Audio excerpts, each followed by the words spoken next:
Il venait à peine de monter dans la cabine du téléphérique qu'une panne mortelle est survenue. À ce moment-là, l'opérateur du téléphérique avait le regard vide. Ses yeux étaient injectés de sang. On aurait dit qu'il n'avait pas dormi depuis longtemps. Tout à coup, la cabine s'est mise à reculer à grande vitesse.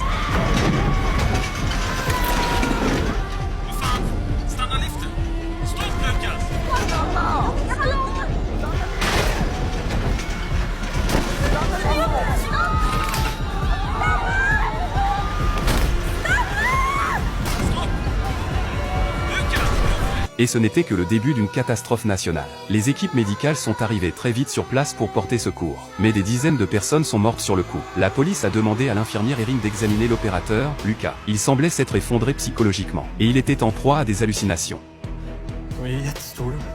Erin a constaté que ses yeux étaient très injectés de sang. Ces signes évoquaient un épuisement lié à plusieurs jours sans sommeil. Les policiers ont décidé de l'emmener d'abord au commissariat pour l'interroger. Mais, sur la route, l'état de Lucas a continué de se dégrader. Les policiers ont dû s'arrêter en urgence. Lucas en a profité pour s'enfuir. Pendant ce temps, le plus grand groupe pharmaceutique de Suède organisait une réception, car il venait de signer une commande majeure avec les autorités sanitaires. Mais Martin, du département de pharmacologie, a abordé la PDG, Anna. Il lui a dit qu'un risque colossal menaçait l'entreprise. Leur équipement de production pharmaceutique présentait en réalité un défaut mortel. Le ministre de la Santé, Chris, venait tout juste de rentrer chez lui, quand il a vu au journal télévisé qu'une vague d'insomnie touchait la ville. À cet instant, Chris ne savait pas encore que le désastre avait déjà commencé. De son côté, Anna s'est rendue immédiatement à l'aéroport. Elle voulait retourner à l'entreprise pour vérifier la situation. Peu après le décollage, l'avion s'est mis à trembler violemment. Le commandant de bord avait les yeux entièrement injectés de sang, comme l'opérateur du téléphérique. En parcourant un rapport d'essai, Anna a découvert une fuite massive dans les cuves d'échantillons de la zone d'essai. Pire encore, cette fuite avait provoqué un refoulement et contaminé le réseau d'eau. Les conséquences étaient extrêmement graves.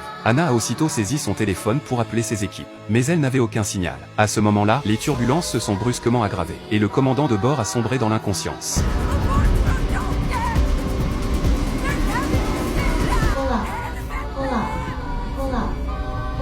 Pendant ce temps, l'infirmière Erin était en rendez-vous avec sa petite amie, quand son téléphone a sonné. C'était Lucas, l'homme qui s'était enfui plus tôt. Il suppliait Erin de venir l'aider. Mais lorsqu'elle est arrivée chez lui, la porte n'était pas fermée à clé. En entrant, elle a vu que le robinet de la cuisine était resté ouvert, et qu'un chat se trouvait dans le réfrigérateur. Erin est allée dans la salle de bain. Elle a trouvé Lucas à l'intérieur. Mais il saignait déjà des yeux et du nez. Il était manifestement mort. Erin ne savait pas encore que sa petite amie avait elle aussi été infectée par un agent pathogène inconnu. Et le ministre Chris commençait également à présenter des symptômes. Il venait de se réveiller chez lui quand il a appris la nouvelle du crash. Et l'avion qui s'était écrasé était justement celui dans lequel se trouvait Anna.